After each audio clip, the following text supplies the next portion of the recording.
Izinkan saya share screen.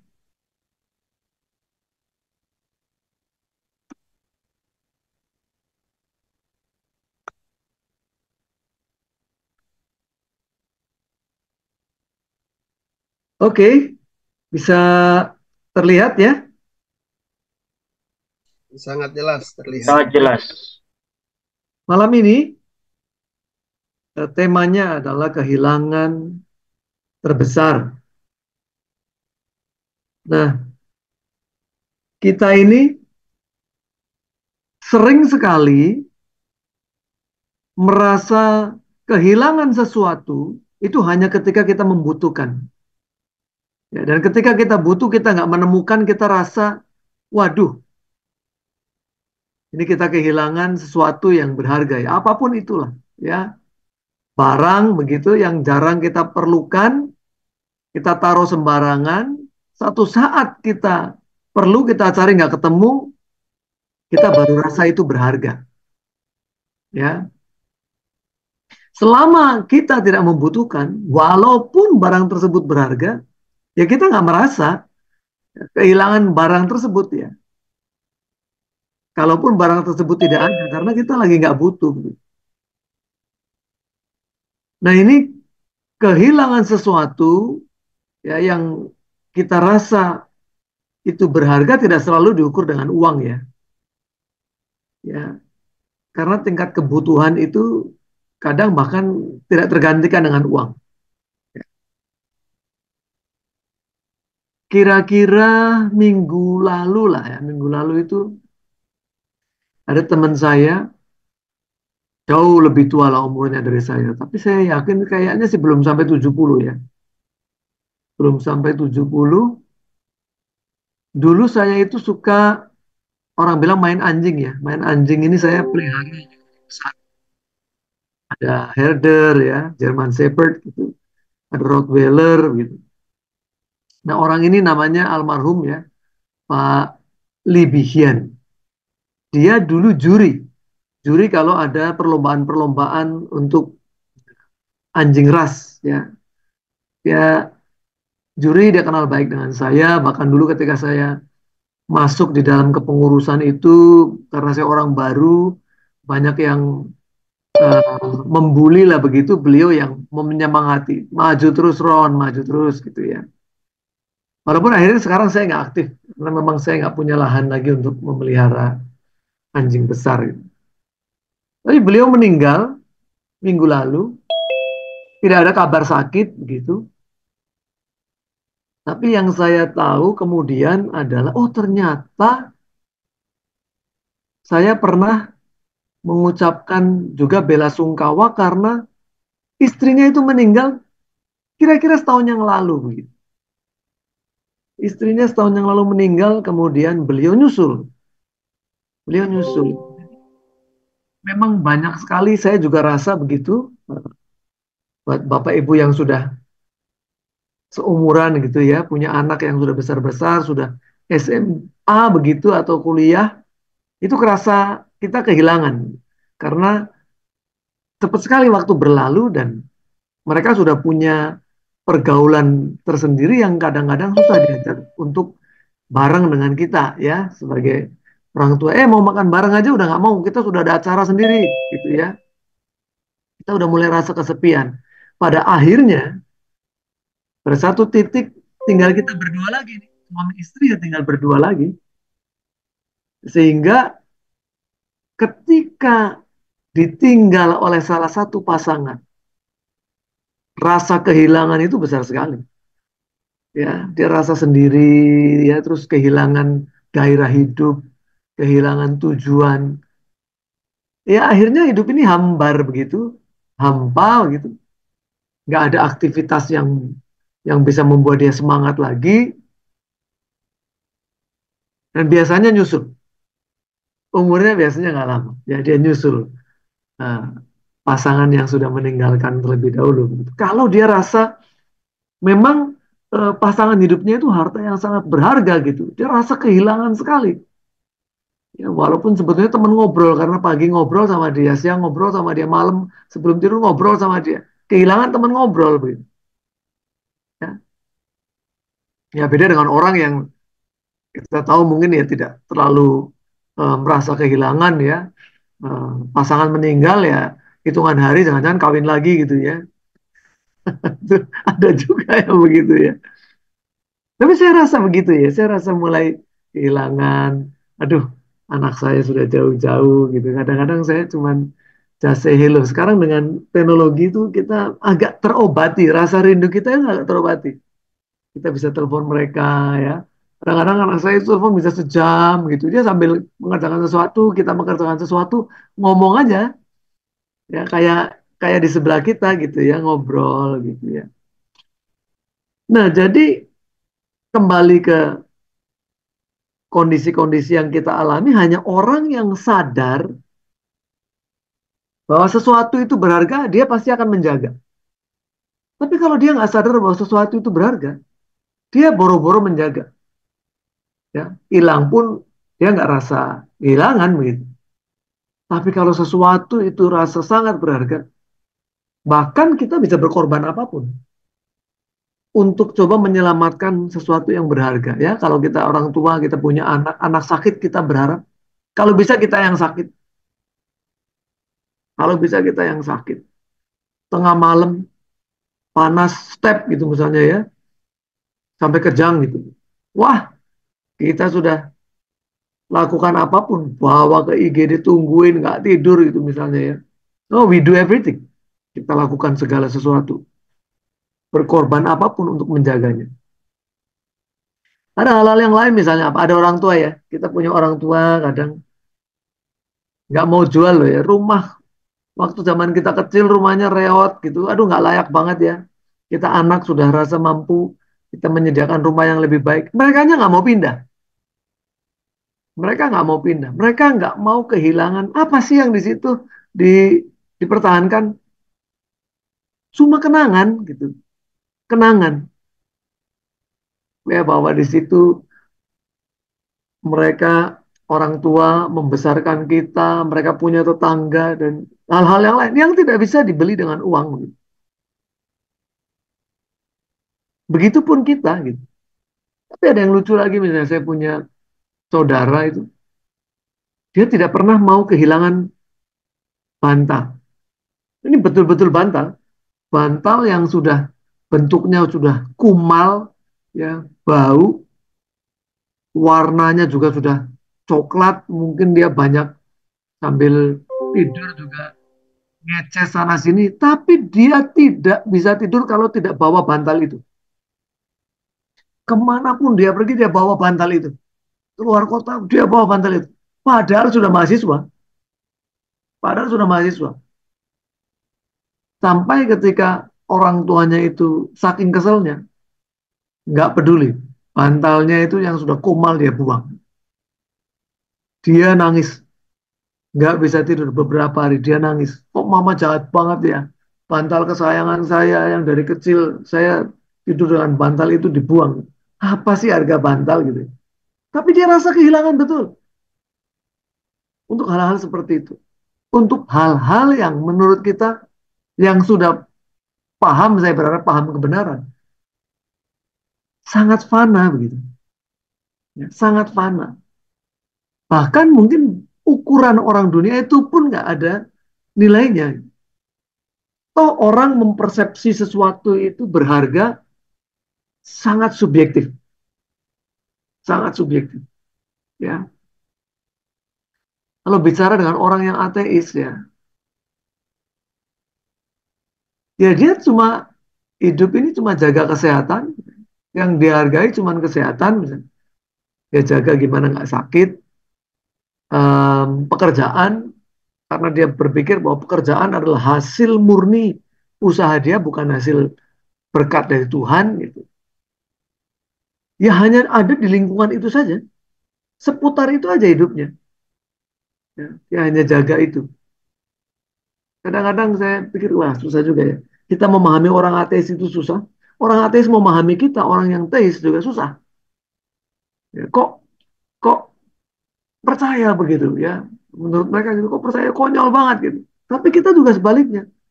Kok gambling sekali ya? Kok nggak percaya gitu? Kalau sampai ternyata di balik kubur ada pengadilan Tuhan, udah nggak bisa apa-apa lagi. Nggak ada kesempatan untuk balik begitu. Ya. Nah, kemudian kita mencoba menjaga karena apa yang kita rasa berharga, apapun itu, karena masing-masing orang punya punya perbedaan cara memandang sesuatu itu berharga. Apa yang menurut kita berharga? Harta, gitu ya, kekayaankah? Kita diingatkan Ayub, ya, yang wah, apa yang kurang dari Ayub ya? Harta melimpah, ternak melimpah, anak-anak baik-baik semua. Tapi pada akhirnya toh dia sadar diri bahwa dengan telanjang aku keluar dari kandungan ibuku, dengan telanjang juga aku akan kembali ke dalamnya. Tuhan yang memberi, Tuhan yang mengambil. Terpujilah nama Tuhan.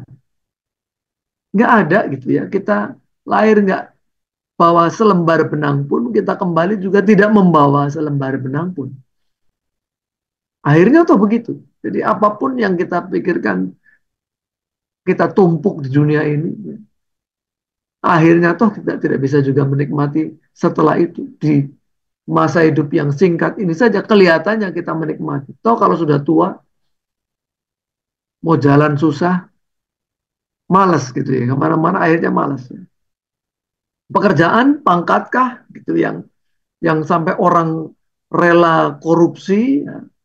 Orang rela membeli jabatan, orang rela ya kalau kita baru saja lewati eh, pemilihan ya, baik itu pilpres, calon legislatif di pusat, calon legislatif di daerah, mereka berani bayar harga berapapun loh kadang ya, sampai ngutang kalau perlu, jual tanah, jual rumah untuk nyalek gitu, karena buat mereka itu prestis dan mereka berpikir bahwa satu saat kalau saya sudah menjabat, saya bisa balik modal, bahkan bisa ambil keuntungan, tapi di dalam pikirannya itu hal-hal yang shortcut, shortcut itu jalan pintas, gimana supaya bisa balik modal cepat, akhirnya korup.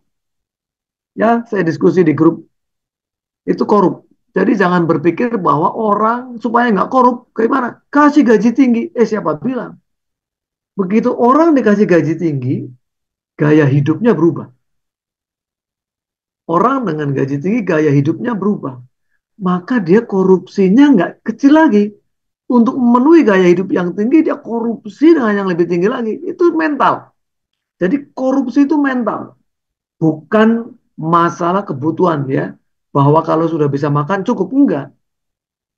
Maka saya teringat dan saya coba untuk juga mencambuk kita semua malam ini. Ingatlah, kalau kita diberi kesempatan untuk mengelola berkat Tuhan yang lebih besar, jangan gaya hidupmu berubah, tapi gaya memberimu yang berubah. Ya, kalau kita mengikuti gaya hidup nggak ada habisnya, akhirnya mati gaya. Ya, mau makan juga kita cuma 3 kali sehari gitu kan. Emang kita kalau wah karena gajinya naik kita makan 5 kali sehari, nggak juga gitu.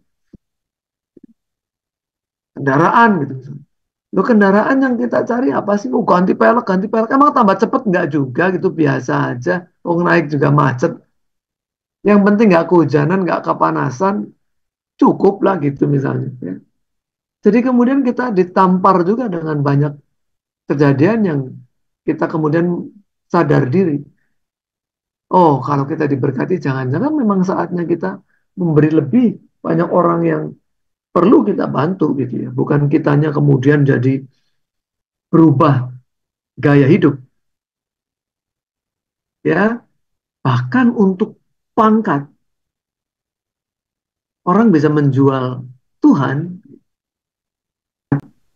Masih ada kasus-kasus di mana orang bisa kalau menjual kayak kita begini minoritas gitu, mau naik pangkat gitu, ditawarin mau cepat ganti agama di KTP-nya ganti, bisa cepat naik pangkatnya, sampai begitu. Ya. Apalagi yang sering kita anggap sebagai harta yang berharga, keluarga. Sampai ada lagunya ya. Ini ada lagunya, liriknya kan gitu ya. Keluargaku adalah surgaku. Itu saya lihat, wah, keluargaku adalah surgaku.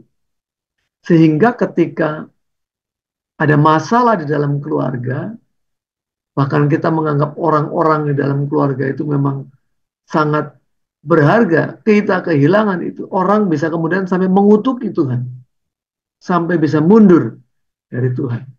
Ya, anaknya sakit, berdoa minta kesembuhan, tidak sembuh, malah meninggal. Kemudian dia pahit, dia kepahitan. Ya, dia bilang kurang apa saya melayani Tuhan, kurang apa saya habis-habisan untuk Tuhan. Tapi saya minta ketika anak saya sakit, supaya anak saya boleh sembuh. Ternyata tidak dijawab Tuhan. Sampai dia kecewa. Dia tinggalkan Tuhan. Ada yang begitu. Ya. Karena dia rasa keluarganya itulah harta yang terbesar. Harta yang terbesar. Ada juga yang nama baik begitu. Untuk nama baik dia lakukan apapun sampai dia menggunakan topeng-topeng dalam kehidupannya hanya supaya dilihat orang baik ya. Wah, kalau memberi harus jumpa pers gitu ya. Ada kemarin ya, harus menunjukkan duitnya segepok, wah ditunjukkan di YouTube begitu untuk menunjukkan bahwa dia itu orang yang murah hati. Berbanding terbalik dengan kita punya prinsip kalau kita memberi tangan kanan tangan kiri nggak boleh tahu gitu ya. Ngapain dapat upahnya ya tepuk tangan dari orang lain itu ya. Tapi dikatakan juga bahkan nama baik dalam Amsal 22 nama baik lebih berharga daripada kekayaan besar ya. Dikasih orang lebih baik daripada perak dan emas. Saat itu Tuhan Yesus belum menjadi teladan masalah ya. Jadi orang berbicara mengenai nama baik. Bagaimana menjaga nama baik. Dan dianggap nama baik lebih penting daripada emas dan perak. Nah, tapi mari kita kembali melihat betapa fananya loh. Hidup ini fana sekali ya. Um, ya, kita yang sudah punya pasangan hidup, kita sering berpegangan tangan ya. Saya saya kadang-kadang berpikir ya, untuk saya lebih mencintai pasangan saya, satu saat tangan yang saya pegang ini tidak lagi hangat. Satu saat tangan yang kita pegang ini dingin. Ya, satu saat dia meninggalkan kita gitu. Mumpung tangannya masih hangat untuk kita pegang, peganglah erat-erat. Ya, peganglah erat-erat. Mumpung tangan itu masih hangat. Sebab satu saat tangan itu dingin. Begitu juga anak-anak ya. Oh, Pak Surlepri punya anak kecil gitu. Semasa kita masih bisa menggendong, sering-seringlah menggendong. Oh berat Pak menggendong. Oh nggak apa-apa. Ada satu saat dia sudah nggak mau digendong. Bukan karena kita juga nggak kuat. Dia udah malu gitu digendong. Ada saat-saat cepat sekali. Waktunya cepat sekali. Ya, masih suka dipeluk di depan anak-anak yang lain gitu. Oh ya oke. Sampai sebentar lagi sudah nggak mau dipeluk dia. Malu Pak. Malu Pak jangan peluk-peluk lah gitu ya. Sebentar lagi waktunya pendek sekali untuk kita bisa punya kehangatan dengan keluarga yang kita juga rasa itu memang memang apa yang Tuhan titipkan untuk kita jaga. Nah, maka saya selalu kalau berdoa itu persiapan juga Bapak Ibu ya. Saya persiapan gitu ya bahwa satu saat nggak tahu siapa duluan tapi kita akan kehilangan. Doa saya tuh selalu begini. Tuhan terima kasih buat anak-anak yang kau titipkan. Saya tidak mau sampai keluar bahwa anak-anak ini milik saya. Supaya saya nggak merasa satu saat itu kehilangan. Saya udah persiapan begitu. Toh mungkin ya, kita nggak tahu. Mungkin juga berat saat itu kalau kalau Tuhan panggil anak saya duluan, saya juga mungkin berat. Tapi paling nggak saya udah persiapan. Dalam doa saya ngomong, ini cuma titipan. Tuhan terima kasih buat anak-anak yang kau titipkan untuk saya besarkan, saya didik. untuk mereka takut akan Tuhan. Gitu. Betapa fananya hidup ini. Sangat fana. Ya. Apa yang kita lihat sekarang di depan mata sebentar lagi juga mungkin nggak kelihatan lagi. Nggak bisa kita lihat lagi. Ya.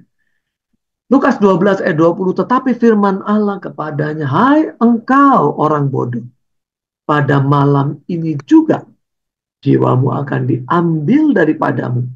Dan apa yang telah kau sediakan, untuk siapakah itu nanti? Wah ya kita mau nabung ya, kita mau siapin buat ini, siapin buat itu.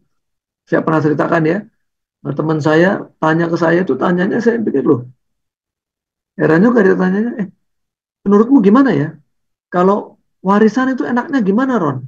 Baginya. Saya bilang, saya kayaknya nggak mau warisin apapun. Kayaknya anak-anak saya udah kerja sendiri, udah mikirin sendiri.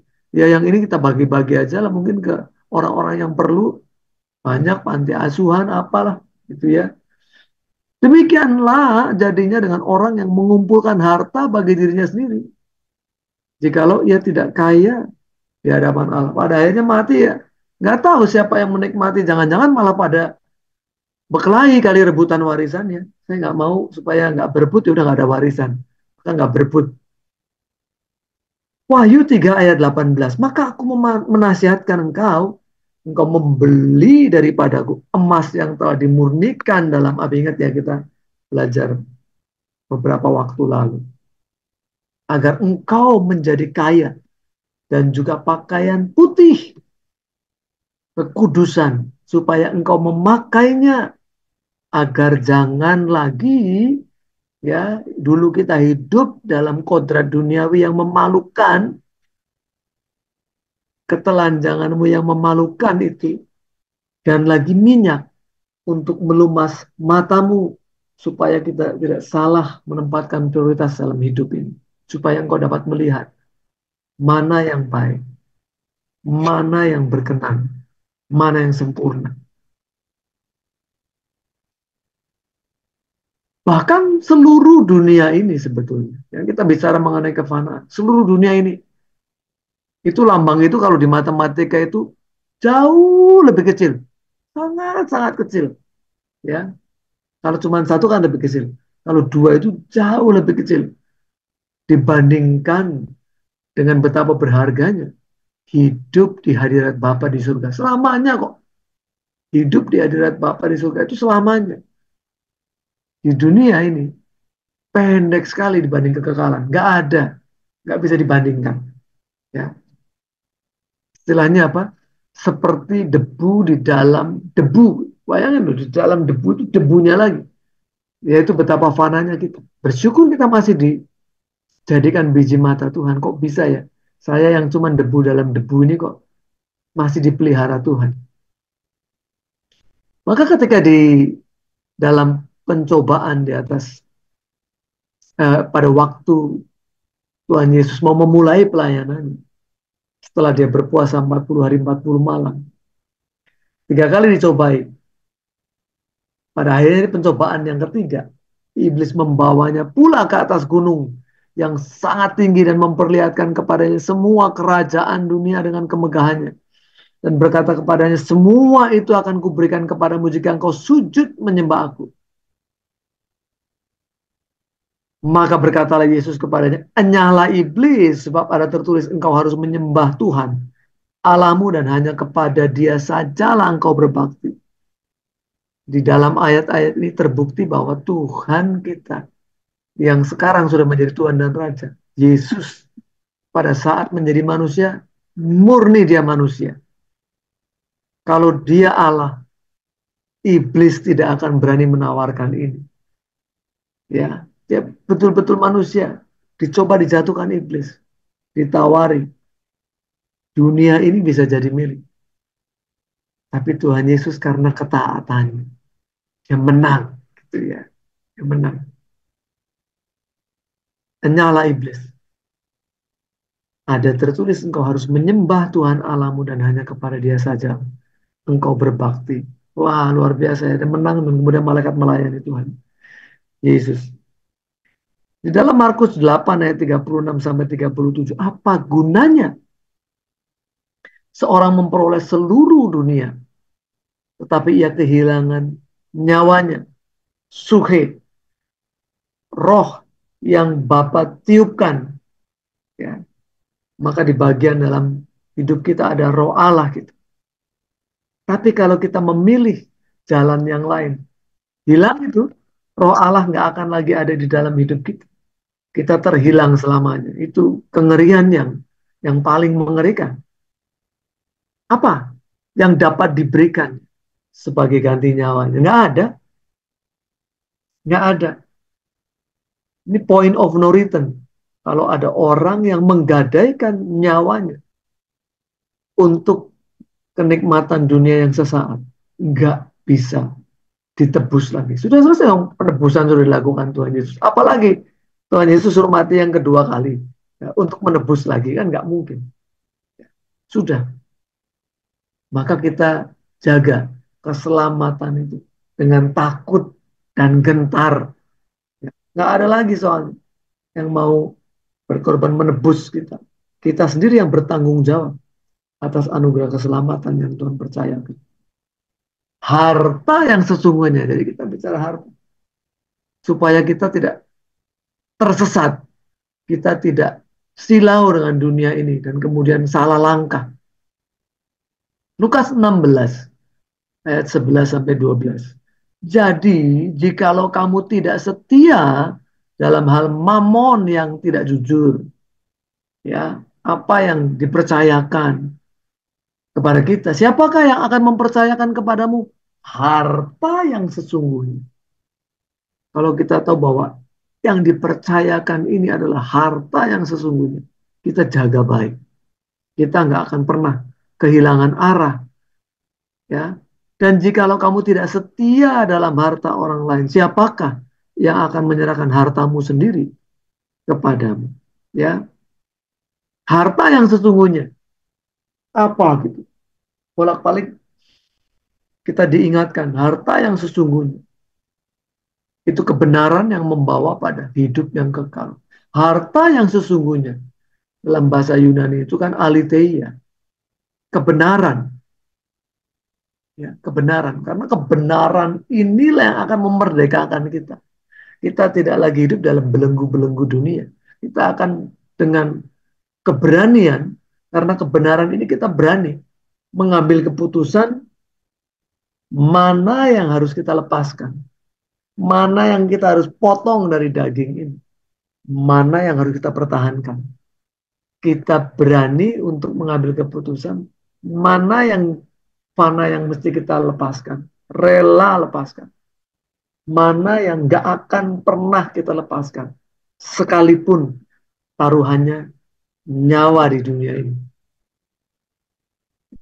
Kebenaran yang sejati yang akan membawa orang pada hidup kudus.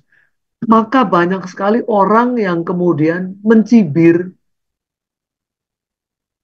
kalau kita ingin hidup kudus di dunia ini, katanya mana bisa hidup kudus nanti di surga. Mana bisa hidup sempurna di dunia ini nanti di surga. Karena ada yang tersesat.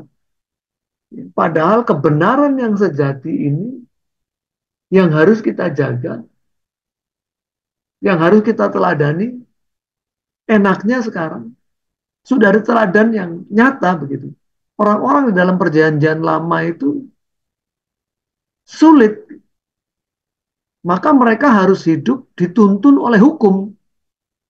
Karena mau lihat teladan, nggak ada teladannya. Maka mereka harus diarahkan, dipagari dengan hukum-hukum yang membuat akhirnya mereka menempatkan hukum itu melebihi daripada esensi hukum itu sendiri.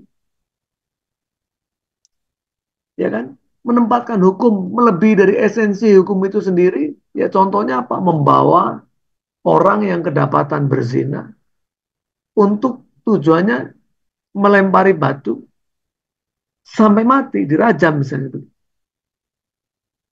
Sementara ketika Tuhan Yesus datang, Tuhan meletakkan tatanan hidup jauh melebihi hukum-hukum yang tertulis, karena kemudian hukum itu adalah Allah itu sendiri.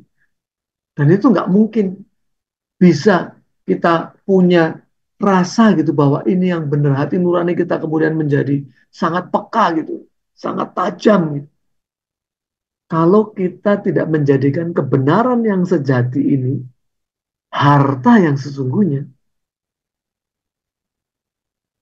bahwa dengan kebenaran yang sejati itu kita akan dituntun untuk hidup seturut seperti Tuhan Yesus yang mengenakan firman, menjadi sang firman. Inilah syaratnya kita diperkenankan masuk ke dalam kerajaan surga, mengenakan kehidupan Kristus. Aku bukannya hidupku sendiri, tapi Kristus yang hidup di dalam aku itu. Ya, wah kalau sudah sampai tataran itu, kayaknya hidup kok beda sekali ya.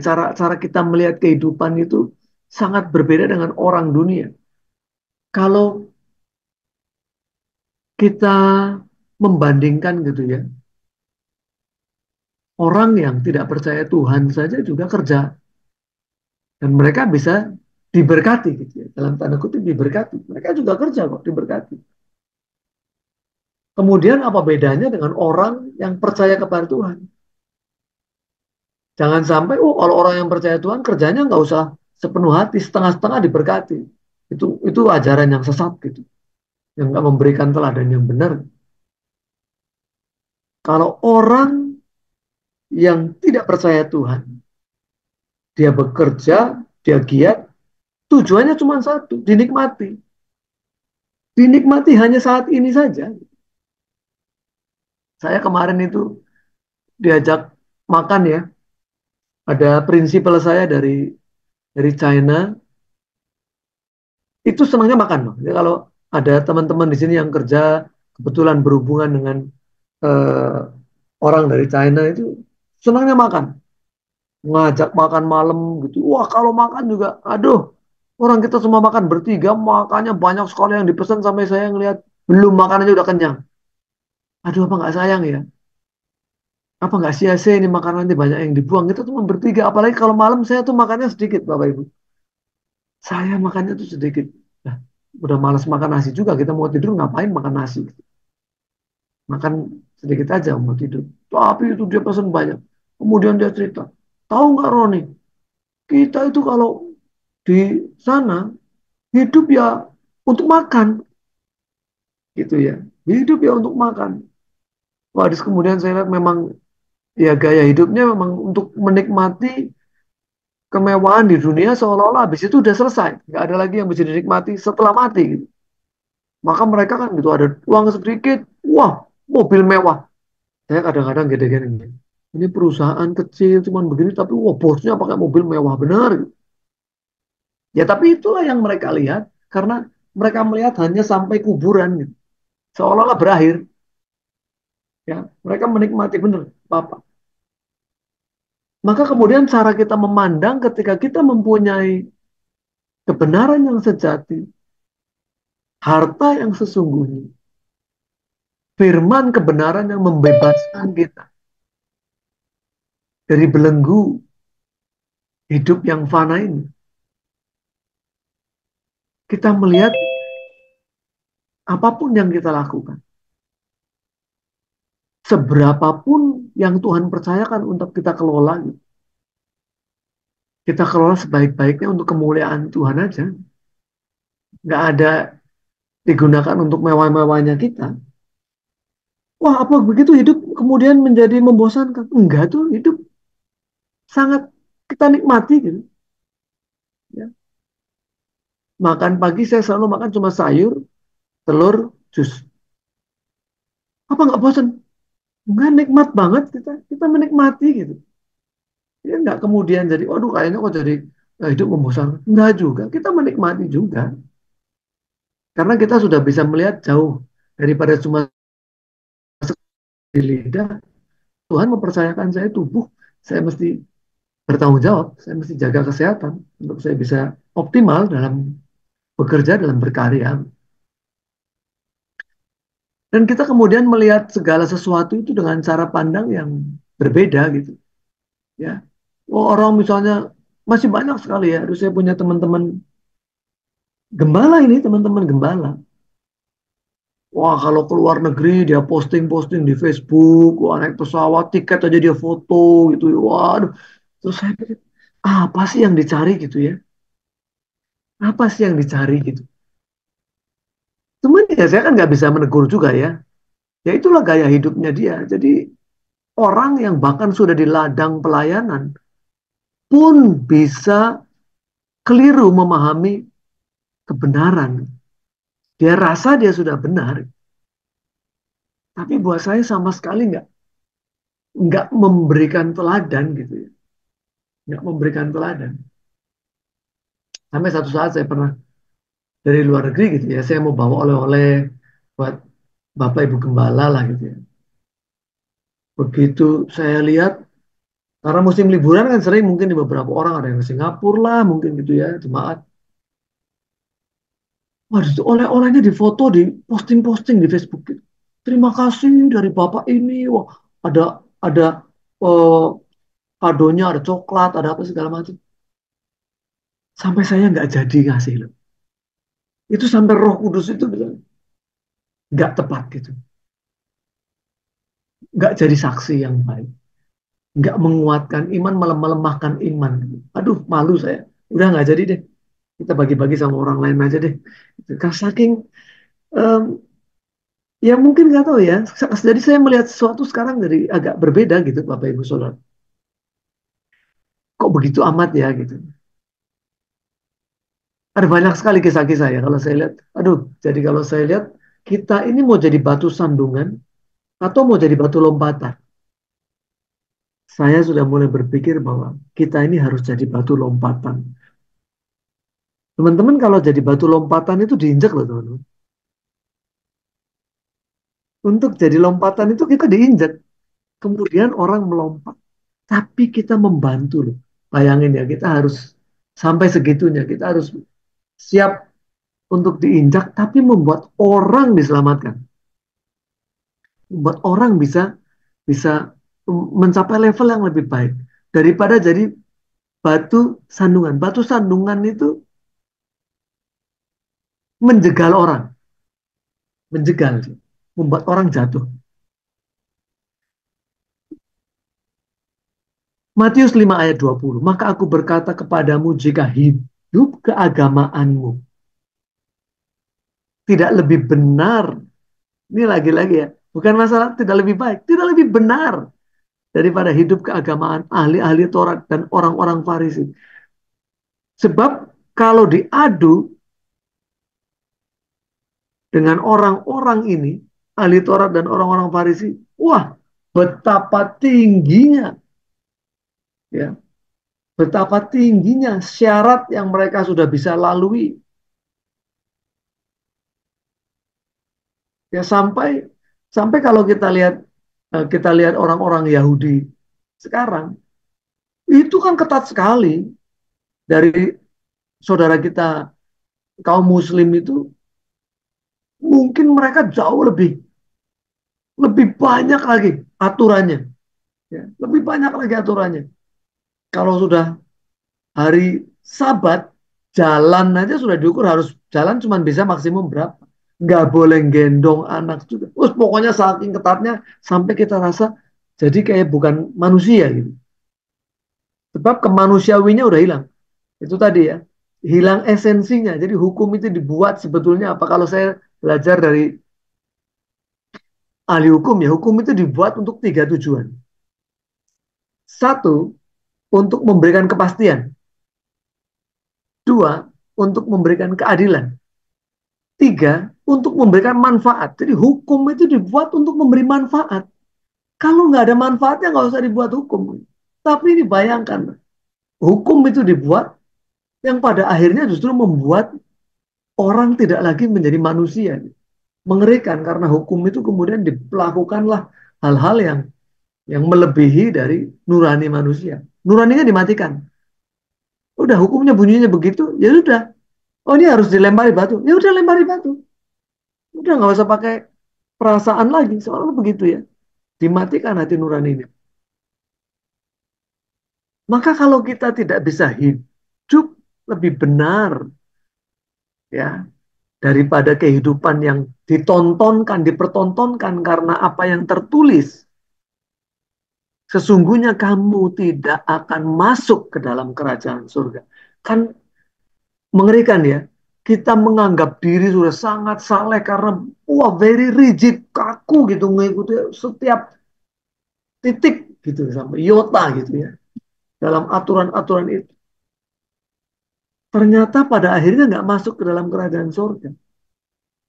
Karena hukum itu bukan harta yang sesungguhnya. Hukum-hukum itu kemudian banyak yang dibuat manusia dan dimodifikasi oleh manusia. Tuhan Yesus memerintahkan kita untuk mengumpulkan harta abadi. Ya, harta abadi ini sewaktu kita hidup di bumi ini. Dikatakan di Matius 6 ayat 19, jangan kumpulkan harta di bumi sebab mengengat dan karat akan memakannya. Pencuri akan mencuri. Kumpulkanlah harta di surga. Jadi malam ini kita diingatkan saja lagi untuk kita tidak salah dalam melihat, untuk kita tidak tersesat dalam kita berjalan, untuk kita tidak memprioritaskan hal yang keliru dalam hidup. Yuk kembali ya, untuk kita betul-betul memegang kebenaran yang sejati, bukan untuk menyenangkan manusia. Ya, kebenaran yang sejati itu menyenangkan Tuhan, bukan menyenangkan manusia. Kalau kita kemudian mulai bergeser hanya untuk menyenangkan manusia, hati-hati gitu. Jangan-jangan sudah mulai meleset, ya, meleset ini.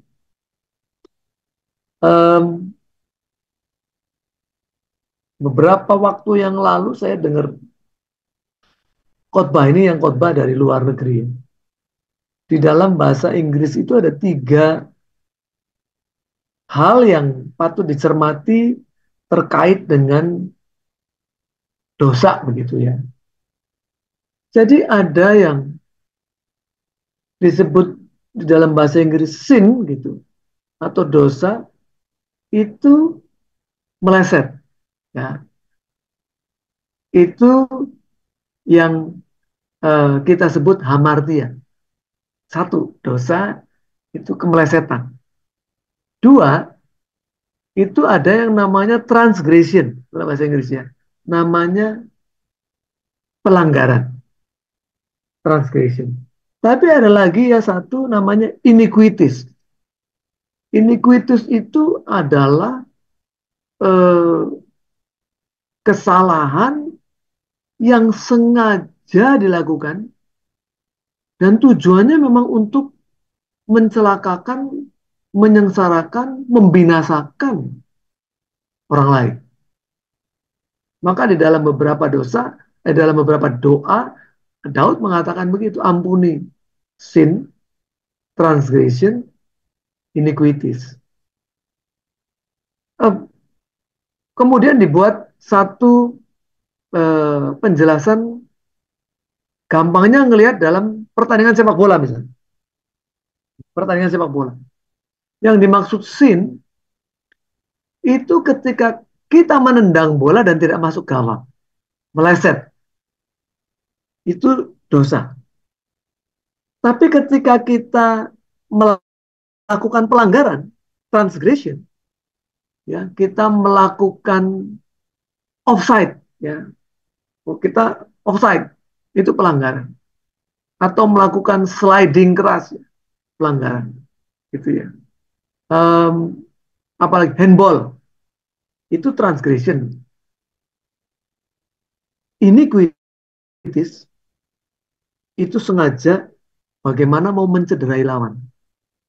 Wasit nggak lihat, sikut ke mukanya pemain lain. Yang di slide bukan bolanya, tapi di tackle itu tulang keringnya gitu. Wah itu iniquities. Nah jadi misalnya pembantaian orang Yahudi zaman Hitler itu iniquities, bukan pelanggaran. Itu memang menginginkan kematian, kebinasaan dari dari kaum, ya, dari satu umat. Jadi kemudian kita yang selama ini melihat semuanya sama gitu, ya. Jadi mulai berpikir jangan-jangan kita merasa diri benar ada di dalam bagian-bagian hal-hal itu. Kita berpikir bahwa oh selama ini ya cuma terjadi pelanggaran dan terjadi iniquities. Ternyata lebih lagi, oh nendang bola nggak masuk gawang itu ternyata dosa ya gitu. Oh kalau gitu kan artinya memang kita dituntut sangat. Nah kita pernah bicara presisi sama akurat ya. Dua-duanya mesti kena itu. Karena kalau kita melihat ya sudah lah orang nendang bola nggak masuk ya sudah nasib gitu ya.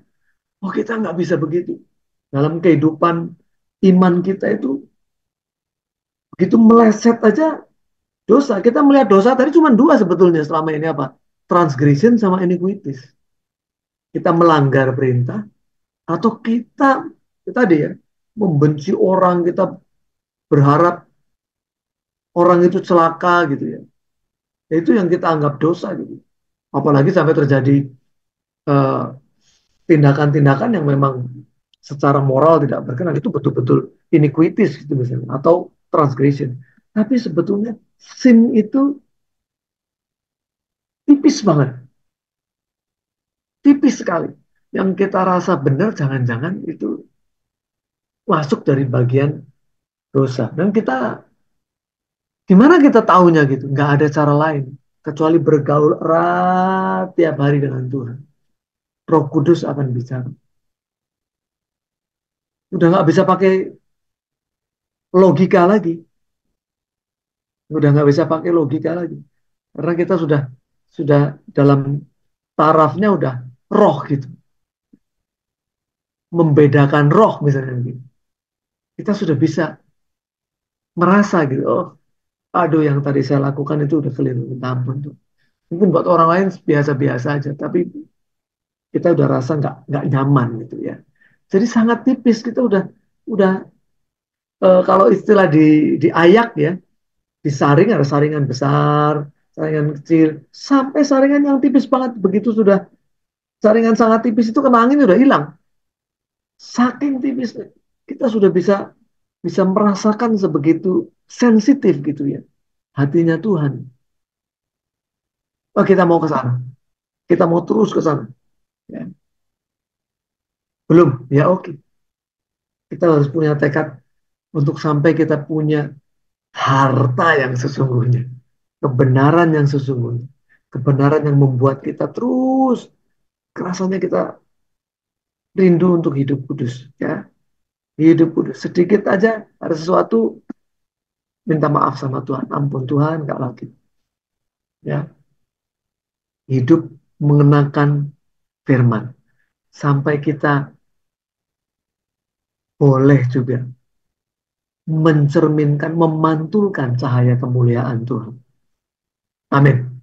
Saya kembalikan ke Pastor Lepri. Men, men. Yang diberkati Tuhan bisa lambaikan tangan gitu ya. Tadi saya kita ada beberapa tadi apa tadi? Oh itu apa? Tadi orang Cina ya. Aduh ini pastor ini. Ingat yang lucu-lucu aja. Jadi tadi katanya Kalau orang Cina makan terlalu apa? Hidup untuk makan. Waduh, kasihan ya. Saya ketawa tadi itu ya. Hidup untuk makan. Tapi mungkin itu mereka pakai trik untuk menggait ini ya. Orang-orang Indonesia ya. Mungkin tahu orang Indonesia suka makan, tapi dia nggak tahu kalau ada juga yang makannya cuma sedikit. Kalau Yandri yang diajak makan mungkin banyak ya, sama Pastor Lepri. Iya teman-teman. Gimana kok Api? Oh iya Pak, saya mau ada pertanyaan Pak. Tadi kan ada mentor Pak Roni yang mengeksplain mengenai firman Tuhan. Ya, saya mau bertanya gini Pak, kebenaran yang bagaimana yang bisa membawa seseorang hidup kekal? Dan adakah ayat-ayat firman Tuhan yang mendukungnya?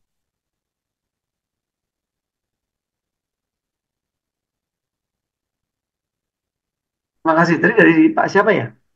Kok Afi? Tapi, Pak Afi ya, Pak Afi. ya, Kebenaran seperti apa yang membawa kita kepada hidup kekal? Sebetulnya tidak ada referensi lain kecuali Tuhan Yesus. Karena Tuhan Yesus mengatakan, ya, Yohanes 14 ayat 6, itu kan sebetulnya waktu Tuhan Yesus uh, mau kembali ke surga, murid-murid merasa kehilangan pegangan. Ya, kemudian Tuhan Yesus menyampaikan begini, janganlah diberi gelisah hatimu, percayalah kepada Bapa, percayalah juga kepadaku. Karena di tempat Bapakku banyak tempat tinggal. Kalau tidak demikian tentu aku mengatakannya kepadamu. Ya, sampai kemudian eh, ada murid Tuhan Yesus yang bertanya kan gitu. Oh, bagaimana kita ke sana? Kita kan nggak tahu jalannya. Nah, kemudian muncul ayat itu. Tuhan Yesus mengatakan apa? Setelah sekian lama aku bersama-sama dengan kamu. Kenapa kamu nggak tahu jalannya? Akulah jalan dan kebenaran dan hidup. Ya, tidak ada satu orang pun yang akan sampai kepada Bapa kalau tidak melalui aku. Jadi sebetulnya kebenaran yang dipertontonkan oleh Tuhan Yesus itu teladan yang hidup. Bagaimana kebenaran yang membawa kita kepada surga? Bagaimana kebenaran yang membawa kita bertemu dengan Bapa? Tidak ada cara lain meneladani hidup Yesus. Semua firman yang Tuhan Yesus katakan, itulah firman kebenaran sebetulnya. Cuma itu acuannya. Nah, banyak sebetulnya kemudian kebenaran-kebenaran lain yang ditawarkan oleh dunia. Banyak dan mirip-mirip gitu. Mirip-mirip. Sampai orang kemudian mengatakan apa? Oh, semua agama mengajarkan kebenaran. Ya kan? Semua agama mengajarkan kebenaran. Kemudian artinya lagi-lagi akhirnya apa? Ada sinkritisme. Agama dicampur aduk begitu. Ya, kita menghormati agama lain bukan berarti kita menyetujui bahwa ajaran mereka yang membawa kepada kebenaran. Kita satu prinsip kita, hanya Tuhan Yesus. Ya, kebenaran yang sejati yang dia kenakan sampai dia menjadi sang firman. Begitu kok Hafiz. Jadi memang tidak ada cara lain. Kita memang harus hidup seperti yang Tuhan teladankan. Yang tahu siapa? Cuma kita dengan Tuhan. Orang lain nggak akan pernah bisa mengetahui isi dalamnya hati kita. Apakah kita sudah jalan sesuai dengan apa yang Tuhan sudah berikan kepada kita teladan itu atau belum? Ya tadi tipis banget kan? Tipis sekali. Apakah kita sudah menjalani itu atau kok masih banyak eh, hal-hal yang kita masih saring lagi, ya kita kurang halus nih. nah, begini Begitu. Pak nih, ada pertanyaan lagi nih Pak Roni. Boleh, Kalau mudah-mudahan bisa jawab. kalau kita hidup meneladani hidup dari Tuhan Yesus, apakah setiap manusia itu sanggup, Pak? Sebab manusia itu masih dikuasai oleh kedagingan, Pak. Oke. Bahan ini sudah kita bahas sebelumnya, beberapa, mungkin tahun lalu ya. Ada kodrat, namanya ada kodrat ilahi, ada kodrat duniawi ya. Ya, Jadi ketika Adam jatuh dalam dosa, kita ini kemudian punya terseret. Ya, ada kodrat duniawi ini. Ya, ada kodrat duniawi yang kita memang harus berjuang sendiri untuk kita bisa lepas itu. Itu bukan sesuatu yang otomatis ketika Tuhan mati di atas kayu salib, ya, dia menebus dosa kita. Iya, dia menebus dosa kita, ya. Tapi kodrat dosanya ini belum hilang. Kodrat dosanya ini harus kita berjuang untuk bisa melepaskan itu. Nah, kembali ke pertanyaan tadi kan, apakah mungkin gitu? ya, Kita masih hidup di dunia, masih hidup di tubuh daging ini, ya, bukan ya, tubuh betul. sempurnaan. Ya, Bisa nggak kita meneladani Tuhan Yesus? Tuhan Yesus, tadi kan sudah saya sampaikan ya, waktu dia ada di dunia, saya percaya dia betul-betul manusia. Karena dia merasakan apa yang kita rasakan, penderitaan yang dia juga derita luar biasa, ya, nggak ada bedanya dengan kita. Bedanya dia taat, taat sampai mati, maka dia ditinggikan karena ketaatannya dia mendapatkan kemuliaan itu. Nah, jadi bukan drama ya, bukan drama dalam arti oh dia 100% Allah, dia 100% manusia. Pada saat dia jadi manusia, dia 100% manusia. Dia kemudian menjadi Elohim ya, setelah dia melewati itu semua dan lulus. Dan sekarang kita sangat menghormati Tuhan kita Yesus. Beliau sangat kita hormati sebagai Tuhan kita, sebagai Raja kita yang akan datang kembali untuk menjadi hakim juga. Oh, gimana ya kita bisa kuat gitu? Nggak bisa. Kalau mengandalkan kekuatan sendiri nggak bisa, nggak mungkin. Maka Roh Kudus diberikan. Cuma Roh Kudus yang bisa mampu menolong kita melewati semua daging ini yang nuntut gitu. Daging itu kan untuk dipuaskan terus. Gitu. Tetapi sekali lagi, kita ini manusia kebiasaan. Kalau kita mau merubah kebiasaan, rutinitas kita mesti berubah. Lama-lama itu menjadi kikis. Sekarang misalnya apa? Yang gampang lah. Nafsu kuliner. Ya tadi kan, kamu hidup untuk makan atau makan untuk hidup. Saya sudah dalam posisi kita cuma mau makan untuk hidup aja. Maka sudah pilih-pilih. Saya makan itu sudah pilih-pilih. Aduh, yang manis-manis itu saya udah hindari. Ya. Sekali dua kali ya oke lah. Tapi udah jarang sekali. Terus oh yang lemak-lemak saya singkirin itu. Makan lemak-lemak singkirin ya. Saya dagingnya aja gitu. Makan sayur tok itu bahkan ya. Kayak udah makan kayak kambing aja. Kalau pagi makan dengan sayur kriuk kriuk kriuk kriuk. Dan itu nggak rasa tersiksa, nggak rasa oh daging ini nuntut makan yang ini. Udah nggak karena saya sudah terbentuk untuk pola makannya seperti itu. Ya, makan nasi cuma sekali karena saya butuh karbo. Saya mesti ingat tuh, oh saya butuh karbo. Kalau nggak saya lemas gitu. Saya butuh protein tapi lebih banyak untuk eh, menggantikan sel-sel yang rusak misalnya. Terus apalagi ya tontonan gitu. Udah jarang banget ya saya nggak tertarik nonton macam-macam kan. Berita juga ada udah jarang-jarang gitu misalnya. Apa misalnya? Hmm, ngobrol sama temen gitu yang nggak penting-penting udah nggak lagi gitu. Reuni, wah diajakin reuni. Nah, saya cuman ikut urunannya aja gitu ya. Misalnya, yuk saweran reuni, perlu ini, perlu itu buat guru-guru, kita mau ngasih kado apa, ya kita bantu gitu. Tapi udah nggak tertarik untuk, waduh kumpul sana, kumpul sini gitu ya. Nggak, sampai sudah mulai begitu ya. Walaupun masih nggak sempurna, cuman lihat orang pakai mobil mewah gitu. tertarik aja sama sekali nggak tertarik gitu. Oh pengen ya gitu, aduh nggak, bukan masalah, oh nggak bisa, bisa, cuma ngapain gitu. Udah nggak sama sekali, udah nggak ada rasa gitu. Nah kita kita terus gitu, kikis terus gitu, sampai daging ini sudah nggak bisa dipuasin, udah nggak ada, nggak bisa mencobai kita lagi. Gitu. Begitu sih Pak. Perjuangannya berat, berat sih memang. Ya nggak mudah. Memang harus minta tolong Roh Kudus. Nggak bisa ngandalin diri sendiri.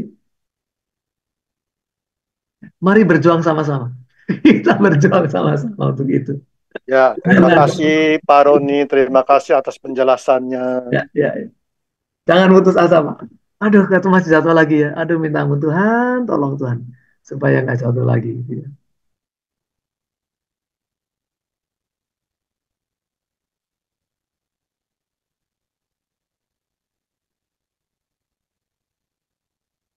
Ada pertanyaan lagi ya Pak Lep? Iya, ada Pak. Di oh iya, Pak, untuk Kofi saya tambahkan ayat eh, mengenai pertanyaan kedua tadi ya.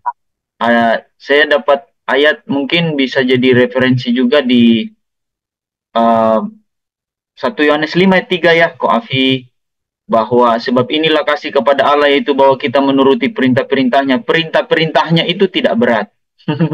Gitu ya. Jadi biasanya ke orang, wah gimana nih? Kan tapi sebenarnya Tuhan udah bilang perintah-perintahnya itu tidak berat. Ya, jadi tadi ada referensi ayat dari Bapak Tadus bahwa hiduplah oleh roh supaya kamu tidak mengikuti keinginan daging. Jadi itu butuh perjuangan seperti mentor kita sampaikan. Itu tidak instan, tapi latihannya setiap hari.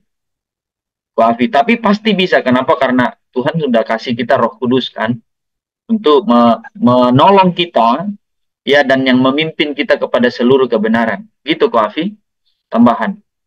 Ya, benar Pak itu. Ya, itu benar juga. Ya, ya, cuman memang kita sebagai manusia hidup kita harus terus berjuang. Yang tadi Pak Mentor bilang, Pak Roni, itu memang kita harus mengikis sedikit demi sedikit keinginan daging kita, baru nanti mencapai kesempurnaan.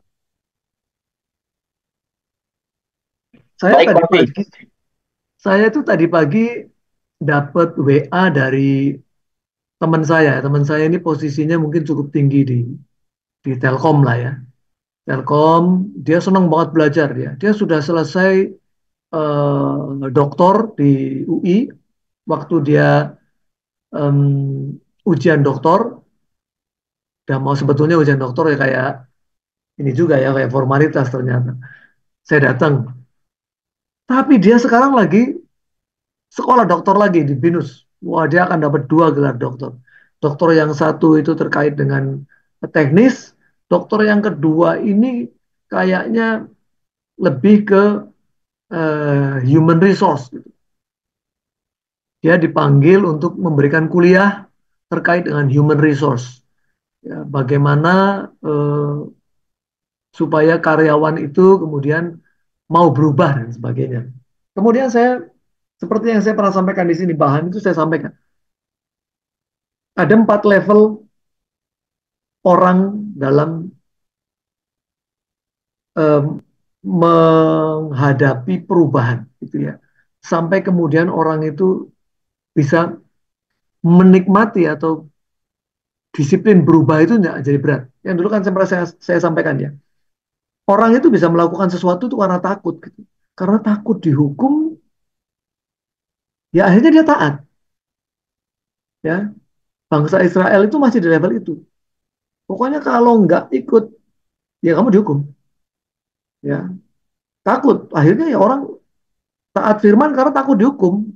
Ya, ini level paling rendah dalam sebuah ketaatan, dalam sebuah penurutan.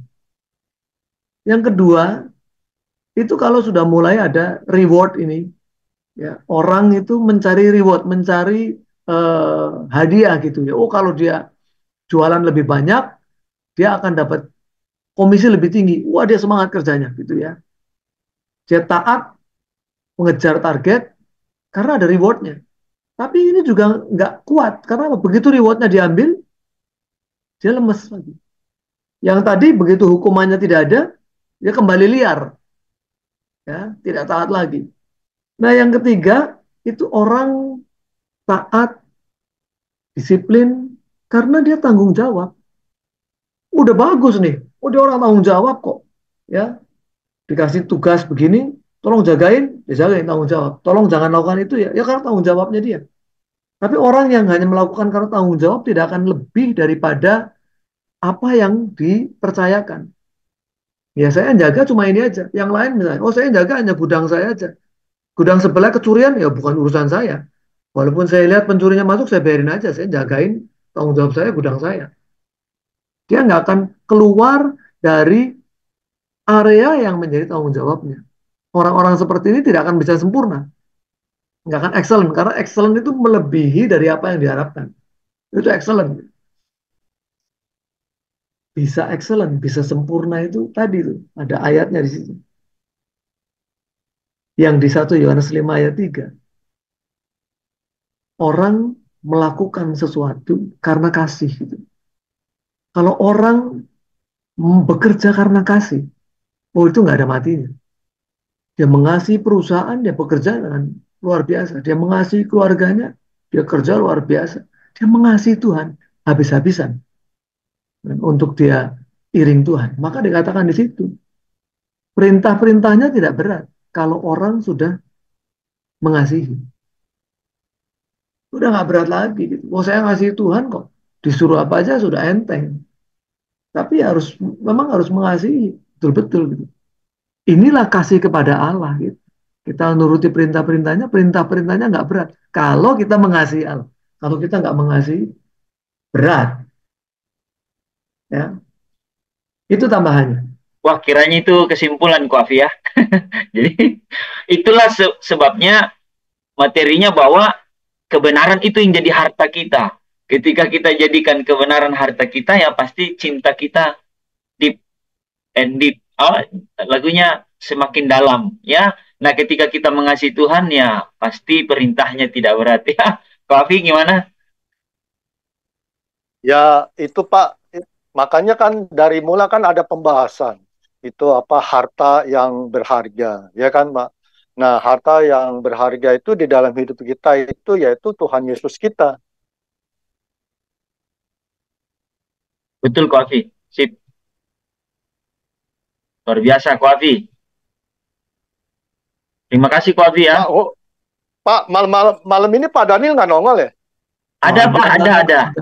Oh, coba kasih dia pertanyaan dong Pak. Dia tadi pagi dia bilang sama saya, dia mau bertanya tuh katanya tuh. Ya nanti. Ini ada pertanyaan ini. Dari siapa nih? Mira Pak, Mira. Oh Mira ya, terima kasih. Ini bertanya Bapak, bagaimana respon ya atau tindakan kita anak-anak Tuhan yang mengalami kehilangan sesuatu yang berharga. Ya, apakah firman Tuhan di Lukas 14 ayat 33 menjadi salah satu referensi ya. Lukas 4 ayat 33. 14 Pak. Lukas 14. Itu bunyinya demikian pula lah tiap-tiap orang di antara kamu yang tidak melepaskan dirinya dari segala miliknya tidak dapat menjadi muridku. Ya, ya banyak sekali dan kuat sekali kaitannya terkait dengan itu ya. Karena memang Tuhan ingin supaya kita nggak terbelenggu dengan apapun yang ada di dunia ini. Termasuk salah satunya ingat nggak? Ada firman yang orang mau ikut Tuhan terus dia bilang, aduh aku mau pulang dulu mau menguburkan ya menguburkan orang tua. Ke Tuhan kan kayaknya keras benar ya. Oh biarkan orang mati menguburkan orang mati. Itu gimana itu maksudnya kan? Orang mati menguburkan orang mati karena apa? Itu firman itu berat dan kuat sekali ya. Bahwa kalau kita lihat budaya saat itu, kalau anak tidak hadir dalam pemakaman orang tua, itu dianggap anak yang tidak menghormati orang tua dan tidak berhak mendapat warisan. Ya, itu budaya saat itu. Ya, yang saya juga dengar ya, karena ada juga yang mengeksplor ayat itu. Kenapa begitu? Jadi dia masih terikat. Dia tidak mau kehilangan harta. Mau ikut Tuhan Yesus, sebentar. Masih ada yang perlu diurus karena ada duit di situ. Ada warisan yang harus dibagi. Kalau saya enggak, gitu ya, enggak ikut itu, ya saya enggak kebagian duit. Tapi Tuhan keras, ya kan? Biarkan orang mati menguburkan orang mati. Artinya kalau kamu berpikirnya masih ke harta juga, mati, udah akan terikat terus begitu. Percuma, ikut saya juga percuma karena apa? Prioritasnya masih harta. Jadi ikut Tuhan Yesus prioritasnya juga harta, itu masih banyak loh. Ya, kita juga merasa kasihan tapi juga gimana ya, karena di dalam mindsetnya itu sudah pokoknya ikut Tuhan Yesus supaya diberkati di dunia ini. Akhirnya orang-orang seperti itu ya pemikirannya memang pendek gitu. Pemikirannya pendek. Kalau lihat orang susah, wah ini berarti banyak dosa nih gitu ya. Orang kurang sedikit, wah bertobat dulu nih supaya diberkati gitu. Dipikir, ya kalau begitu caranya ya orang yang korup, orang kaya berarti diberkati dong ya. Keliru kita melihat di dunia ini ya. Nah jadi betul sekali, sekali lagi, orang yang nggak bisa melepaskan diri dari miliknya, karena miliknya itu tentu terkait dengan hal-hal yang ada di dunia ini gitu ya. Dia nggak bisa jadi murid Tuhan yang betul-betul bisa all out. Jadi murid Tuhan itu all out karena harus mengikuti apa yang diajarkan gurunya. Ini kan kalau kita ingat guru pencak silat, guru kungfu ya, dia punya 10 jurus, dia kasih ke muridnya itu mungkin maksimum 9 lah. Dia masih ada jurus pamungkas. Kalau sampai ini murid ngelawan gurunya, gue hajar pakai jurus terakhir gitu ya, yang tidak diberikan. Tapi kalau Tuhan Yesus kan enggak. Dia serahkan semua jurusnya gitu, untuk kita bisa mengikuti Tuhan Yesus. Ya, jadi sekali lagi betul ya, ada banyak sekali ayat yang terkait dengan kita harus melepaskan ya, segala beban dan dosa untuk kita bisa ikut, termasuk juga pertandingan ya. Kita ini pertandingan, kasih kesempatan pertandingan, lepaskan segala beban. Kalau enggak kita enggak akan finish well. We will not finish well. Ya, Oke. saya tambahkan Pak. Ya. Nira, di Lukas 14 itu memang dia perikopnya itu adalah segala sesuatu harus dilepaskan untuk mengikuti Yesus. Ah, itu judulnya. Nah, di ayat 33 itu dibilang yang tidak melepaskan dirinya dari segala miliknya. Termasuk apa itu miliknya? Coba itu di ayat 26 sebelumnya dibilang, jikalau seorang datang kepada aku, Yesus bilang ya, dan ia tidak membenci bapaknya, ibunya, istrinya, anak-anaknya, saudara-saudaranya laki-laki atau perempuan, bahkan nyawanya sendiri, ia tidak dapat menjadi muridku. Wah, itu miliknya itu. Seperti itu, termasuk yang disampaikan mentor tadi, harta. Tadi slide-nya ada ya. Jadi apa yang menjadi harta kita? Termasuk keluarga tadi selain harta kan? Nah, keluarga itu disebutkan di ayat 26. Nah, judulnya itu segala sesuatu harus dilepaskan untuk mengikut Yesus. Perikop sebelumnya lagi itu kalau buka Alkitab teman, di atasnya itu lagi tentang perumpamaan tentang orang-orang yang berdali. Nah itu, jangan banyak berdali kalau ikut Yesus, sekali Yesus, tetap Yesus. Aduh, perintahnya berat. Ada ayatnya, perintahnya itu tidak berat. Bagaimana caranya? Ya serahkan hidupmu, cintai Tuhan kan. Nah, jangan berdalih gitu kan. Terlalu banyak dalih gitu kan kita. Disuruh berdoa. Aduh Pak Lepri, minggu depan ya. Minggu depan disuruh. Minggu depan lagi Pak. Atau apalah gitu ya, disuruh melayani. Aduh tunggu, saya belum ini tadi ya. Biarkan orang mati menguburkan orang mati kan. Wah itu sadis gitu ya. Jadi memang tidak boleh berdalih ikut Yesus. Ya, ikut Yesus harga mati, hidup dalam kebenaran. Gitu ya, harus lepaskan segala. Nah, artinya bukan membenci bapaknya tadi benar-benar membenci, bukan. Bukan. Itu artinya jangan sampai karena orang tua kita tidak berdoa lagi, kita tidak bisa melayani dan sebagainya tentang Tuhan, ya. Jangan sampai karena orang tua atau saudara atau siapapun menjadikan Yesus jadi nomor dua. Kita takut, ya. Kita tidak jadikan Yesus malah yang pertama, gitu. Ngerti ya? Itu tambahan dari saya. Mentor, itu tambahan dari saya. Uh, ada pertanyaan. Ayat 26 itu ya, memang kalau dibaca tanpa melihat, saya belajar dari Berita Wahyu ya, Berita Wahyu itu cukup bagus membahas, walaupun Perjanjian Baru itu ditulis dalam bahasa Yunani,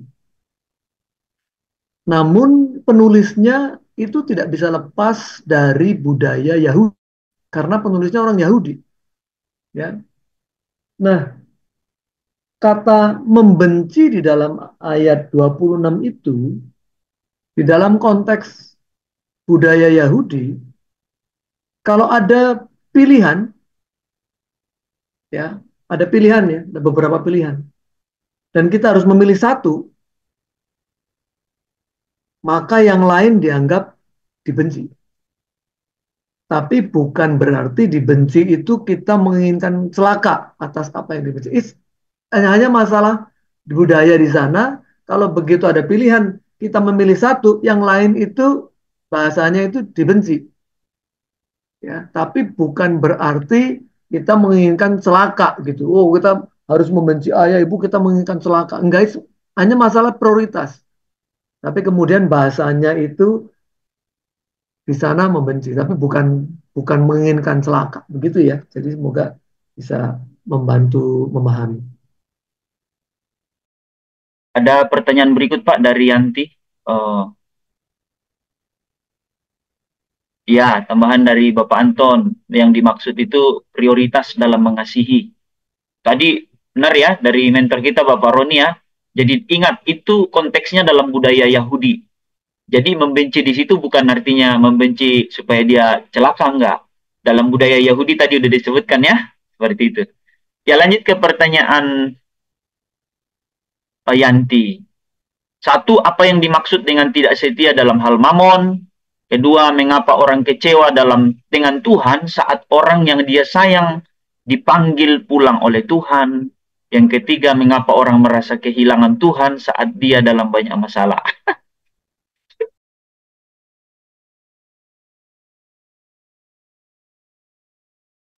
Ini pertanyaannya rombongan.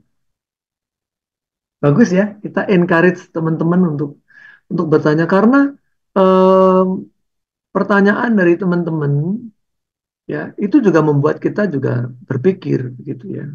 Bahkan kadang-kadang ada hal, oh iya ya, nggak kepikir oleh kita gitu. Dan kita juga kalau misalnya, wah kita nggak bisa jawab ya, kita ngomong nggak bisa jawab, kita cari dulu jawabannya juga, nggak ngawur juga gitu ya. Nah sering-sering yang kita alami sendiri itu bagus. Jadi karena itu jawaban itu kemudian em, berkaitan dengan pengalaman hidup seseorang. Jadi lebih implikasi ya. Saya lebih senang itu sesuatu itu ada implikasinya gitu. Kita pernah pernah mengalami, pernah melihat orang mengalami sehingga oh implikasi firmannya seperti itu. Nah, yuk kita baca ini sebetulnya di atas itu sudah ada lagi ya. Oh, sebelumnya Yuli bertanya juga tuh. Anak-anak kita tahu bahwa harta sesungguhnya adalah kebenaran yang membawa pada hidup kekal. Tapi kenapa orang tersebut pernah menyatakan bahwa harta yang sesungguhnya adalah emas yang dipakai pada tubuhnya dan uang yang banyak, ya. Oh, dan pertanyaannya sama ya. Setelah itu em, ada seperti mamon ya. Oke, berarti yang atas dulu ya, yang Yuli ya. Ya karena penyesatan, ya. Ada penyesatan bahwa kita sekarang tuh pertempuran kita yang lebih berat itu karena iblis itu sudah lebih tua dari kita, lebih berpengalaman dari kita. Dia bisa menyesatkan banyak orang, bahkan kan di dalam kitab Wahyu yang dicari bukan yang dicari mah bukan apa namanya, kalau kita bicara mengenai pasukan, bukan kroconya gitu, bukan prajurit-prajurit kecil-kecilnya, yang diincar jenderalnya.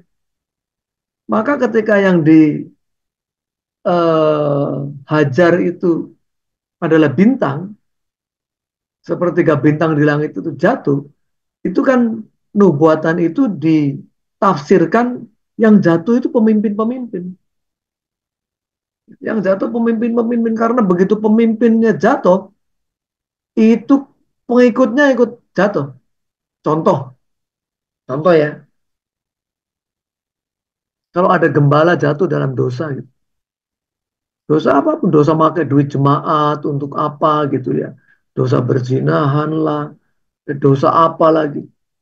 Itu bukan cuma gembalanya yang kemudian sampai eh, punya masalah, jemaatnya juga ke bawah. Ya. Nah ini yang kita harus waspadai gitu, karena banyak kemudian orang mengkultuskan gembala. Ya, saya pernah pernah saksikan kan di sini waktu saya SMA, oh betapa teman-teman pemuda waktu itu sangat mengkultuskan gembala ini. Orangnya cerdas gitu ya, eh, suka humor. em, Wah kalau khotbah satu hari itu misalnya minggu khotbah 3 kali itu berseri. Wah jadi datang terus pagi kebaktian pertama datang, kebaktian kedua itu lanjutannya, kebaktian ketiga itu kelanjutannya lagi. Sayang kalau nggak datang, kita kehilangan serinya gitu. Tapi ketika satu saat diindikasikan gembala ini ada dosa gitu ya, bubar. Wah semua bubar. Pemudanya pindah semua karena apa? Dia sudah terlanjur mengidolakan, ketika yang diidolakan itu ternyata tidak seperti yang eh, diharapkan. Mereka kecewa berat, bubar, semua pindah gereja gitu. Ya. Nah jadi kembali ke sini bahwa kebenaran yang sesungguhnya melekat kepada Tuhan Yesus dan ajaran-ajarannya. Karena Tuhan Yesus itu orang yang penuh integritas. Dia mengucapkan apa yang dia lakukan dan dia melakukan apa yang dia ucapkan. Sementara banyak orang di dunia ini kebalik-balik ya. Oh kamu boleh melakukan apa yang saya ucapkan, tapi tolong jangan teladani apa yang saya kerjakan. Itu jadi dia sendiri tidak punya integritas. Nah kembali iblis itu menipu. Bapak segala pembohong kok dia. Ya, bapak segala pembohong. Jadi kenapa orang ada yang mengatakan bahwa harta sesungguhnya itu ya dia pakai emas, dianggap harta. Eh, teman-teman tahu nggak? Semua yang ada di dunia ini itu bisa suatu saat berharga, bisa suatu saat turun gitu ya, hancur. Orang sekarang melihat kalau bicara harta begini kan ada yang namanya intrinsik, ada yang ekstrinsik ya. Ada yang memang dulu zaman dulu nih sebelum ada mata uang, itu kan orang barter. Orang itu barter.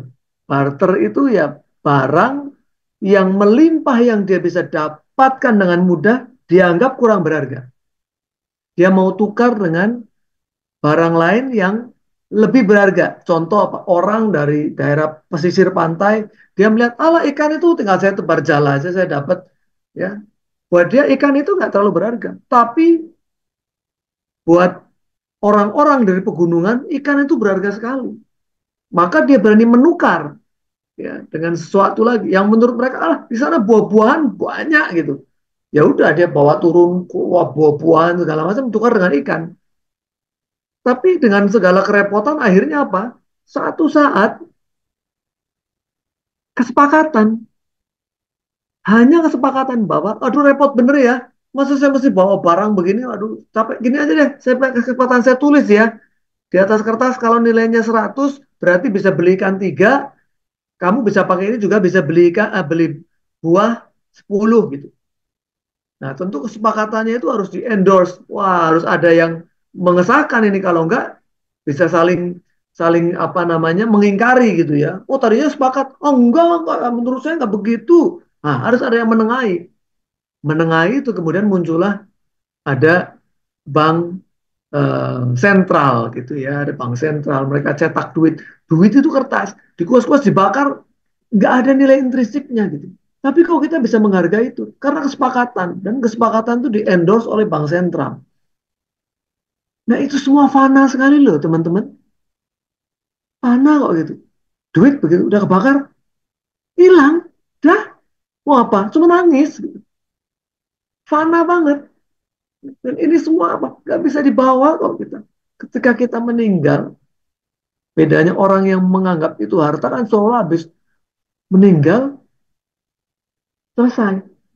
Sementara buat kita yang percaya bahwa ada kehidupan setelah kematian, setelah meninggal, it's another journey gitu. Itu perjalanan kita lagi. Wah, betapa asiknya itu perjalanan kekekalan.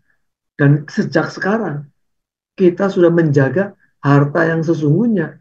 Yang ini bahkan bisa dibawa di kekekalan. Ngapain harta yang fana, yang menurut iblis ini berharga, ini nggak bisa dibawa di kekekalan.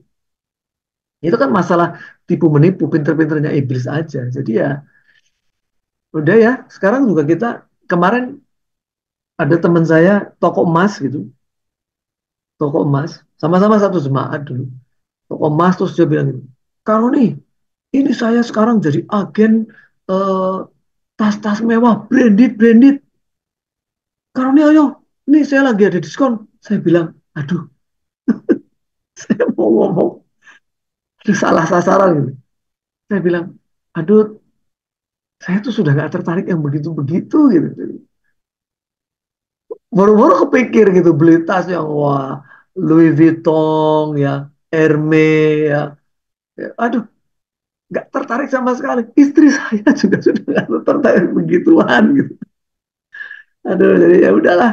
Saya minta maaf ya, saya nggak bisa, saya nggak beli macam-macam lah, saya nggak tertarik. Ya kira-kira itulah ya. Pasti akan ada yang begitu. Saya punya punya staff yang masih masih senang mempertontonkan begitu-begitu juga. Padahal ikut di PD juga, terus tuan doa ikut. Nanti kalau itu dia kirim ayat-ayat, tapi yang diposting-posting masih, waduh, dia minum apa namanya wine yang mahal gitu.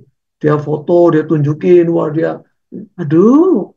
Jadi kalau posting sih ayat-ayat, tapi habis itu di Instagramnya fotonya wine mahal gitu kan. Aduh, wine mahal itu juga diminum sebentar dibuangnya ke jamban ya. Mending minum air putih sehat.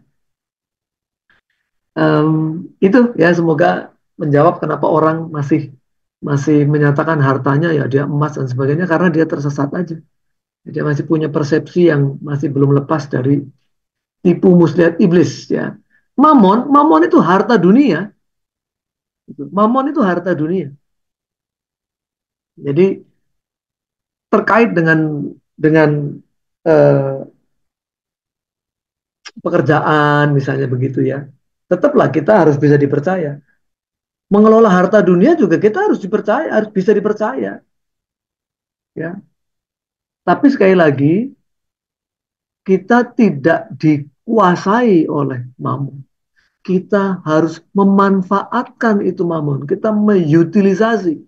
Karena memang di dunia ini kan semuanya diukur dengan hal-hal yang intrinsik juga yang kelihatan gitu ya. Ya, jadi memang yo gaji sekian gitu. Gaji 5 juta misalnya di Jakarta UMR ya. Ya memang diperlukan untuk hidup karena living cost-nya segitu. Ya. Dan ketika dipercayakan oleh atasan kita untuk mengelola uang perusahaan, ya kita kelola baik-baik. Tapi itu hanya sarana, sarana untuk memuliakan Tuhan. Bayangin ya, yang tadinya diharapkan oleh iblis bisa untuk menjatuhkan kita. Tapi sebaliknya, betapa kita mengecewakan iblis karena yang dia pakai tadinya untuk menjatuhkan, justru kita pakai untuk memuliakan Tuhan.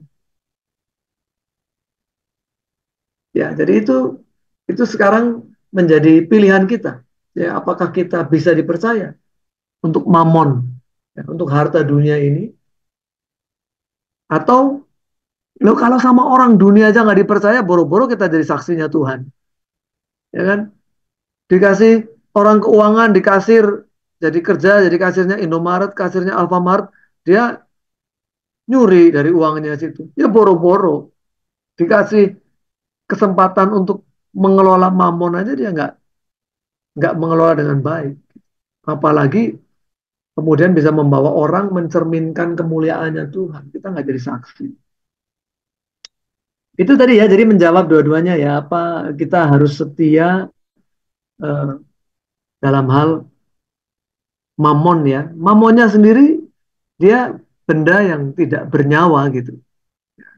Maka dikatakan em, apa namanya?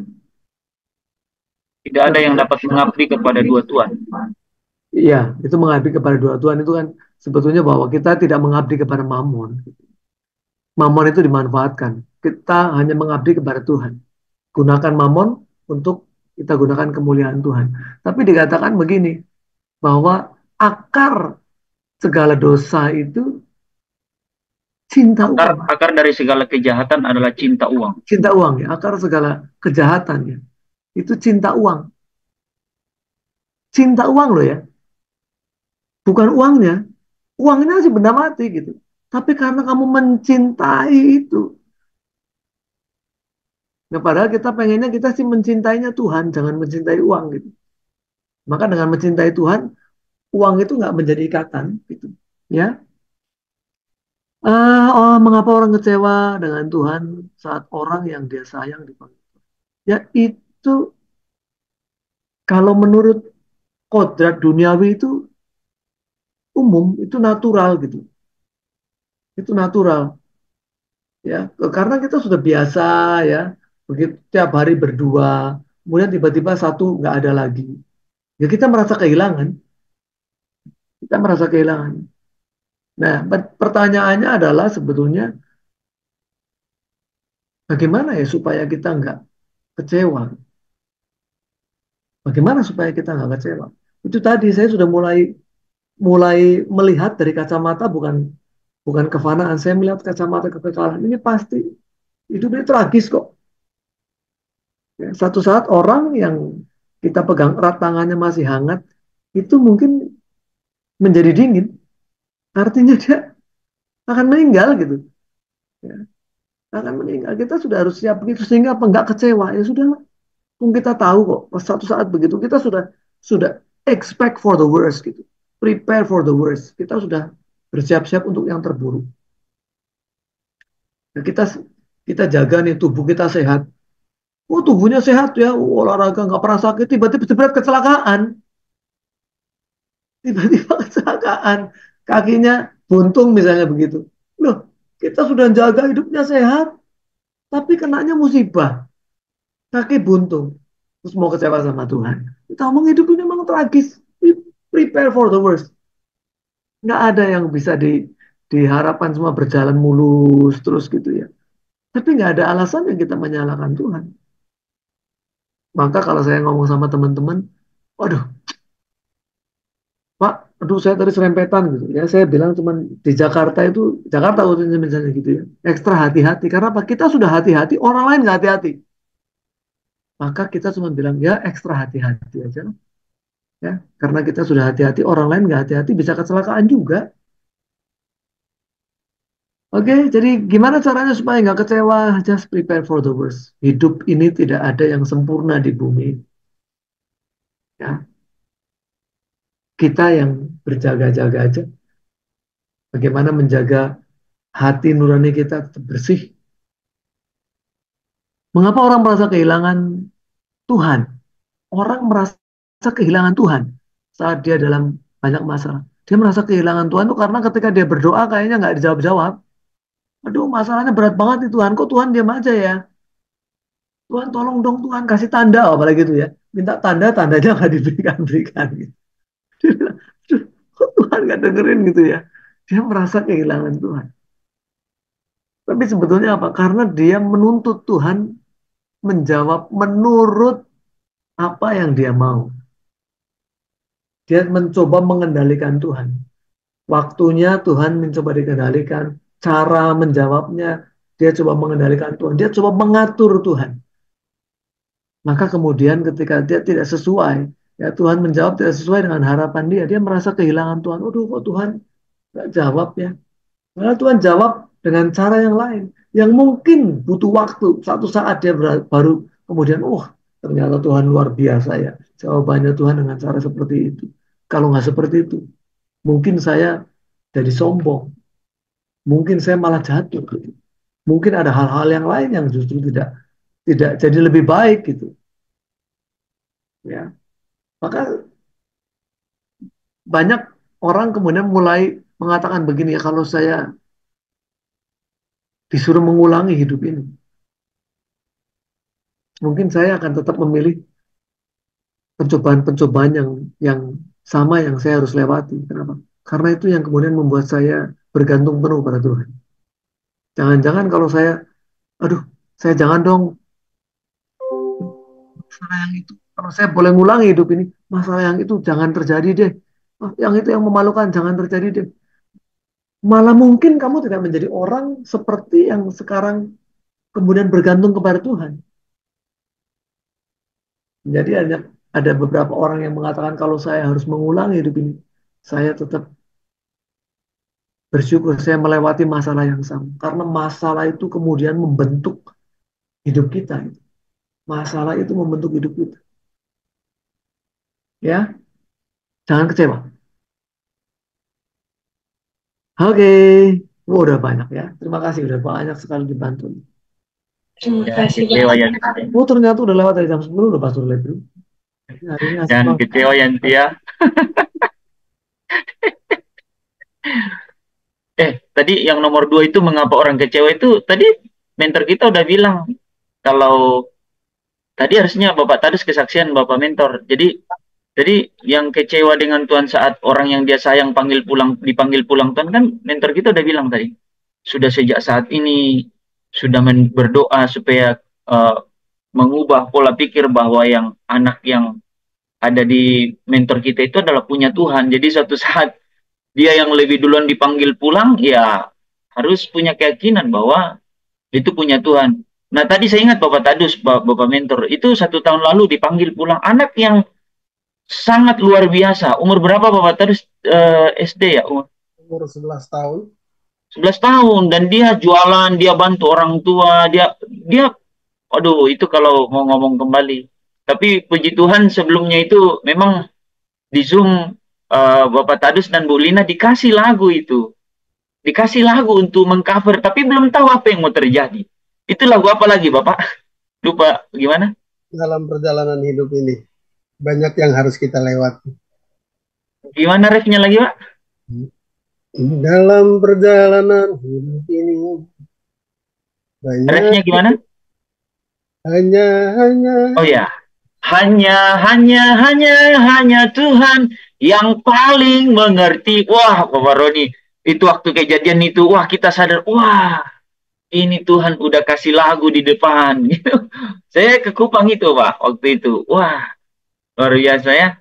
Jadi, nah itu caranya Yanti supaya tidak kecewa dengan Tuhan.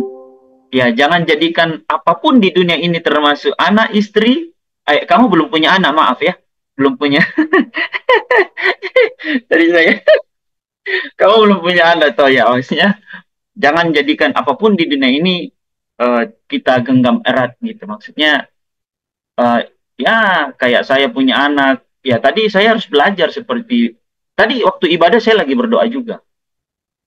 Berikanku hati untuk bisa berikanku hikmat untuk bisa mendidik anak saya ya di jalan Tuhan.